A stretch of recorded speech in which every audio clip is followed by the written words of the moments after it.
Bienvenidos. Hoy vamos a sumergirnos en una historia realmente oscura, la de Jonestown. Efectivamente, el formalmente llamado Proyecto Agrícola del Templo del Pueblo, allá en Guyana. Nos centraremos mucho en su líder, Jim Jones, y en esa fecha fatídica, el 18 de noviembre de 1978. Para ello, hemos consultado varias fuentes, ¿verdad? Desde la Wikipedia, que siempre da un marco general. Sí, y un artículo muy interesante de BBC News Mundo, además de, ecos de documentales que han explorado esto a fondo, como uno que creo recordar estaba en Prime Video. Exacto.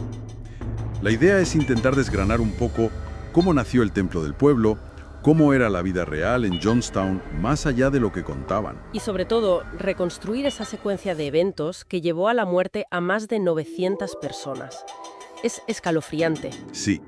Y analizar un poco las circunstancias, las distintas interpretaciones, porque todavía hoy hay debate. Empecemos por el principio, por Jim Jones. Nació en Indiana en 1931 y ya desde joven parece una figura compleja. Muy compleja. Por un lado, influenciado por el fundamentalismo cristiano, el ambiente de segregación racial de la época. Pero por otro, mostró interés temprano por la predicación y, llamativamente, por la integración racial, algo no tan común entonces. Para nada. Y a eso le suma una beta socialista muy particular. Él mismo se definía como maoísta. Decía simpatizar con Stalin. Vaya mezcla. Y se inventó un término propio, socialismo apostólico. O sea, usaba la retórica de igualdad, de lucha contra la opresión capitalista y racista. Que podía atraer a mucha gente, claro. Exacto. Pero lo envolvía todo en una aura casi mesiánica, con él como figura central, ¿no? Fundó su propia iglesia en los 50, el Templo del Pueblo. Y ese mensaje de igualdad racial fue clave para su crecimiento inicial, sobre todo. Sin duda. Luego, al afiliarse a los discípulos de Cristo, consiguió como una pátina de respetabilidad, de iglesia oficial, por así decirlo. Una base ideológica, peculiar, pero efectiva para movilizar. Y no paró quieto, ¿verdad? Se fue moviendo. No, para nada. De Indiana a California, primero Redwood Valley, luego ya a ciudades más grandes como San Francisco, Los Ángeles. Buscando, según él, un lugar más seguro, huyendo de controversias que ya empezaban a perseguirle. Eso es. Las críticas y las dudas ya existían. Y de ahí el salto definitivo. Guyana, 1974. Fundar Jonestown. La gran promesa. Una comunidad utópica socialista, lejos del mundanal ruido y, sobre todo, lejos de investigaciones y familiares preocupados. Esa era la idea oficial. Y funcionó. Animó a cientos y cientos de seguidores a mudarse. Para 1978, que es cuando todo culmina, había allí más de 900 personas. Un paraíso prometido. Pero lo que cuentan quienes estuvieron allí o lo que se ha podido reconstruir es muy distinto. Hablan de trabajo durísimo en el campo. Durísimo. 6 días a la semana, jornadas de sol a sol, de 7 de la mañana a 6 de la tarde. Y en un clima. Tropical, imagino, con un calor terrible. Hasta 38 grados, dicen. Y la comida, muy básica. Arroz, legumbres. Mientras hay testimonios que apuntan a que Jones y su círculo cercano comían bastante mejor. La clásica historia del líder que vive mejor que sus seguidores. Y problemas de salud constantes. Diarreas, fiebres. La propia dureza de la vida, el aislamiento, ya era una forma de control brutal. Un control que fue a más, ¿no? Porque las fuentes hablan de una disciplina muy estricta. Férrea. Guardias armados por el asentamiento. El control llegaba a todo, incluso a los niños. Estaban bajo cuidado comunal. Sí, eso es muy impactante. Llamaban papá a Jones. Estaban separados de sus padres biológicos en gran medida. Una forma de romper los lazos familiares y centrar toda la lealtad en él. ¿Y los castigos? Los relatos son terribles. Encierros en cajas de madera, palizas. Administración forzada de drogas a quienes intentaban escapar o simplemente disentir. Hablan hasta de un rollo de tortura para niños. El miedo era constante. Es difícil entender cómo se pudo llegar a ese punto desde un ideal, por muy torcido que fuera, de igualdad. Y ahí entran las llamadas noches blancas. Sí, esto es clave para entender la psicología del lugar en la fase final. Jones, cuyas facultades mentales parecen haberse deteriorado mucho, en parte por el abuso de drogas. ¿Qué hacía exactamente en esas noches? Reunía a toda la comunidad, a veces de madrugada, con la excusa de que estaban amenazados, rodeados por enemigos externos. La CIA, mercenarios, traidores. creando un estado de sitio psicológico. Totalmente. Y entonces planteaba opciones. Huir a la Unión Soviética, luchar, escapar a la selva o el suicidio revolucionario. ¿Y hacía simulacros? Hacía simulacros. Les daba una bebida diciendo que era veneno para probar su lealtad. En esos ensayos no lo era, claro. Pero la presión psicológica debía ser insoportable. Les llamaba pruebas de lealtad. ¿Vivir así con esa amenaza constante de muerte autoinducida?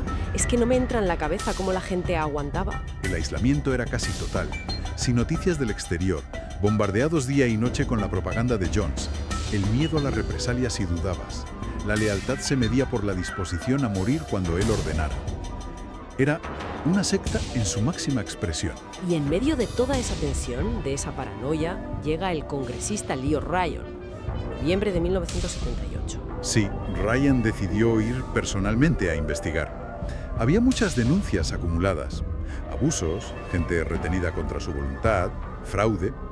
Fue con periodistas y algunos familiares de miembros del templo.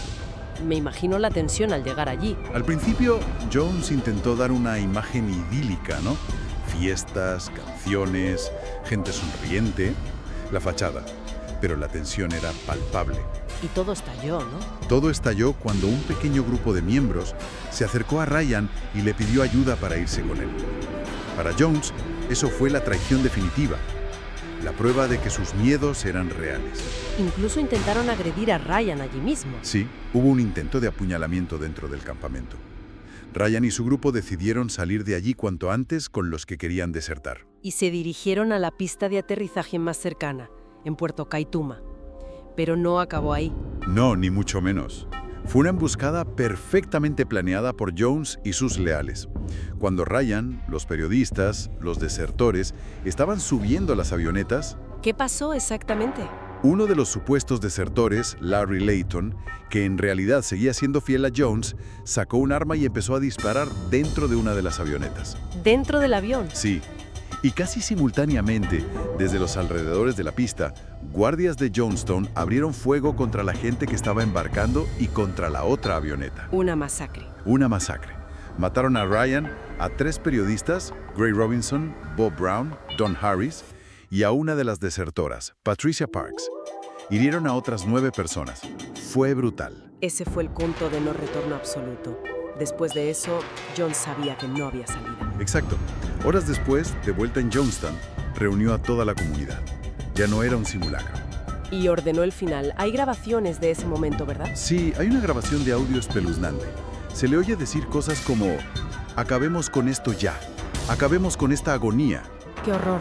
Y también, la muerte solo es el tránsito a otro nivel.